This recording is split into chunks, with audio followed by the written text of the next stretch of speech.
Hello বন্ধুরা, আগের ভিডিওতে তো তোমরা দেখেছো আমাদের পৌঁছতে পৌঁছতে রাত 12টা হয়ে গিয়েছিল, কারণ প্রচণ্ড হায়দ্রাবাদে নামার পরে আমরা বৃষ্টি পেয়েছিলাম।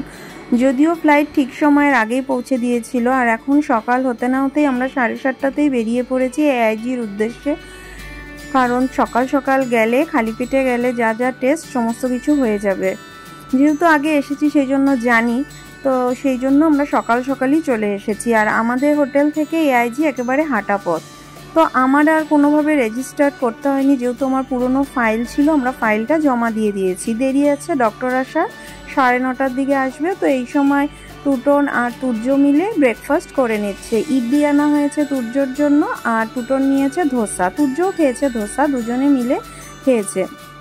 তুর্য আবার ধোসা খেতেও খুব ভালোবাসে। খাওয়া দাওয়ার পরে এখন তুর্যকে একটা মাস্ক পরিয়ে নিলাম, কারণ ডাক্তারের কাছে যাব বিভিন্ন জায়গায়।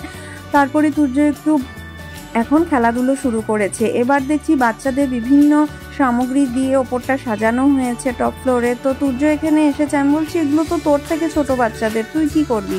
তো ও এখানে একটু খেলাধুলো করছে। আর এরই মধ্যে আমার 3জন ডক্টর দেখানো কমপ্লিট হয়ে গেছে। যে সমস্ত টেস্ট ছিল সেগুলো হয়ে গেছে। আর এখন নতুন সমস্ত রিপোর্টগুলো যেগুলো হয়ে গেছে কালেক্ট করে নিচ্ছে। আমরা একেবারে ডিনার করে ফিরছি। আমি তো হালকা কিছুই খেয়েছি। তারপরে এখন আমরা রাত্রি 9:30টার সময় ঘরে ফিরছি। সেই যে সকাল 7:30টায় গিয়েছিলাম। আজকের মতো ব্লগটা এখানেই শেষ করছি। Tata, good night.